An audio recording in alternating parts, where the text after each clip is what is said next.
মাত্র এক সপ্তাহের মধ্যে সিরিয়ার দ্বিতীয় বৃহত্তম শহর আলেপ্পো ও হামার দখল নেয় বিদ্রোহীরা। এরপর দখল নেয় আরেক গুরুত্বপূর্ণ শহর হোমসের। অবশেষে ৮ ডিসেম্বর অর্থাৎ আজ সকালে তারা দখল নিল দামেস্কের। এ সময় প্রাইভেট বিমানে চড়ে দামেস্কে ছেড়ে যান আসাদ। কিন্তু ক্ষমতা ছেড়ে কোথায় পালালেন প্রেসিডেন্ট বাশার আল আসাদ? আর তার অবর্তমানে ক্ষমতার যে শূন্যতা তৈরি হচ্ছে তার কি হবে? কি ভাবছে জনতা? চলুন খোঁজার চেষ্টা করি এসব প্রশ্নের উত্তর। সঙ্গে আছি আমি রুকাইয়া জহির।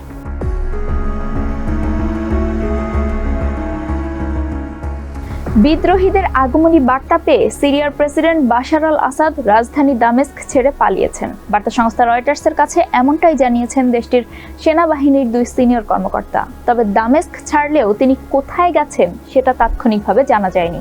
পরবর্তীতে লন্ডন ভিত্তিক পর্যবেক্ষক সংস্থা Syrian observatory for human rights বলছে, দামেস্ক আন্তর্জাতিক বিমানবন্দর থেকে একটি ব্যক্তিগত উড়োজাহাজ ছেড়ে গেছে। সেটায় বাশার আল আসাদ থাকতে পারেন। ওই উড়োজাহাজটি উড্ডয়নের পর বিমানবন্দর থেকে সরকারি সেনাদের সরিয়ে নেওয়া হয়। ইউএস টুডে বলছে, বিমানটি প্রথমে সিরিয়ার উপকূলীয় অঞ্চলের দিকে উড়ে যায়। এটি ছিল আসাদের আলাউইট সম্প্রদায়ের শক্ত ঘাঁটি, কিন্তু এরপরে একটি আকস্মিক ইউ টার্ন নেয় এবং মানচিত্র থেকে অদৃশ্য হওয়ার আগে কয়েক মিনিটের জন্য বিপরীত দিকে উড়ে যায়।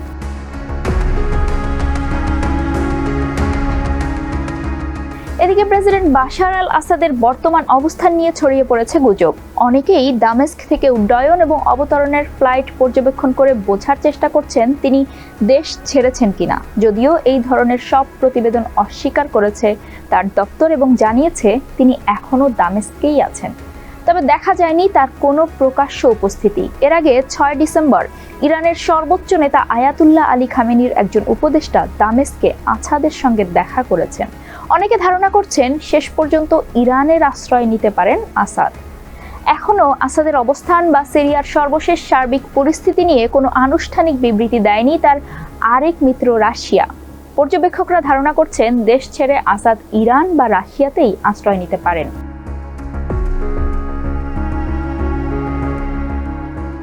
হোমস শহর থেকে আসাদ বাহিনীর সেনা প্রত্যাহারের পর হাজার হাজার বাসিন্দা রাস্তায় নেমে আসেন। তারা আসাদ পালিয়ে গেছেন, হোমস মুক্ত এবং সিরিয়া দীর্ঘজীবী হোক বলে স্লোগান দেন।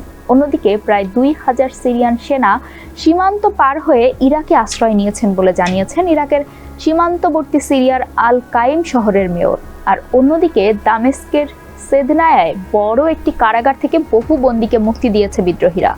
সিরিয়ার রাজধানী দামেস্কে ঢুকে পড়েছে বিদ্রোহীরা। রাজধানীর প্রান্তগুলোতে মুহুর্মুহু গুলির আওয়াজ পাওয়া যাচ্ছে। এর মধ্যে প্রেসিডেন্ট বাশার আল আসাদ একটি উড়োজাহাজে করে দামেস্ক ছেড়ে অজানা গন্তব্যের উদ্দেশ্যে রওনা দিয়েছেন বলে জানিয়েছে বার্তা সংস্থা রয়টার্স।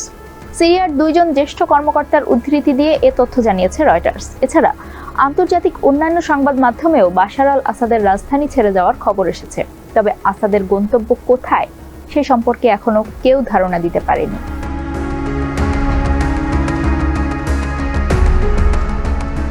দামেস্কে এখনো বিরাজ করছে বিভ্রান্তি এবং ভয়ের পরিবেশ। কয়েকটি শহরতলিতে ভেঙে ফেলা হয়েছে আসাদ পরিবারের ক্ষমতার প্রতীকগুলো, কোথাও গুড়িয়ে দেওয়া হয়েছে ভাস্কর্য। সিরিয়ায় অস্থিতিশীলতা শুরু 2011 সালের মার্চে আসাদ বিরোধী ব্যাপক গণবিক্ষোভের মধ্য দিয়ে। এরপর সেখানে যুক্ত হয় একাধিক সশস্ত্র বিদ্রোহী গোষ্ঠী। পরবর্তীতে কঠোর হস্তে সেসব বিদ্রোহ দমন করে রাজধানীর নিয়ন্ত্রণ ধরে রাখেন আসাদ। এরপরও সিরিয়া এখনও একটি বিভক্ত দেশ। এখনও দগদগে বছরের পর বছর ধরে চলা গৃহযুদ্ধের গভীর ক্ষত। গত 4 বছর ধরে যে অচল অবস্থা এবং স্থিতিশীল অবস্থা বিরাজ করছিল, মাত্র 1.5 সপ্তাহ আগে তা পুরোপুরি ভেঙে পড়ে।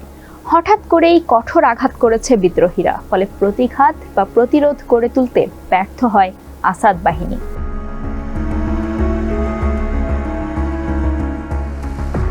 যদিও আরব নেতাদের মধ্যে এক ঘরে থাকার অবস্থান থেকে বেরিয়ে এসেছিলেন আসাদ, তবে সিরিয়ার জনগণের জন্য যুদ্ধ পরবর্তী সময়ে একটি কার্যকর ভবিষ্যৎ গড়ে তোলার কোনো অগ্রগতি হয়নি। অবশ্য এক প্রকার আলংকারিকই ছিল প্রেসিডেন্ট আসাদের উপস্থিতি। ভেতরে ভেতরে ছিল অসন্তোষও। ফলে এখন দৃশ্যপট থেকে তার সরে যাওয়ায় সেখানে তৈরি হচ্ছে আবার এক ক্ষমতার শূন্যতা। তবে সেই শূন্যতা কিভাবে পূরণ হবে তা এখনো অস্পষ্ট। বিরোধী গোষ্ঠীগুলো ঐক্যবদ্ধ নয় এবং তাদের মধ্যে অতীতের বিভেদ এবং আন্তকলহ রয়েছে। নতুন বিদ্রোহে যে গোষ্ঠী নেতৃত্ব দিচ্ছে তাদের ভিত্তি আল কায়েদার উগ্রবাদ। অন্যান্য সম্প্রদায়কে তাদের নেতা আশ্বস্ত করার চেষ্টা করেছেন যে তারা তাদের মতাদর্শ চাপিয়ে দেবেন না। তবে মানুষ স্বভাবতই সামনে কি ঘটতে যাচ্ছে তা ভেবে উদ্বিগ্ন। সিরিয়া আরও বিপর্যস্ত অবস্থায় পড়ে যেতে পারে বলে মনে করছেন পর্যবেক্ষকরা, কারণ বিভিন্ন গোষ্ঠী সেখানে নিয়ন্ত্রণ প্রতিষ্ঠার জন্য একে অপরের সঙ্গে লড়াই করবে।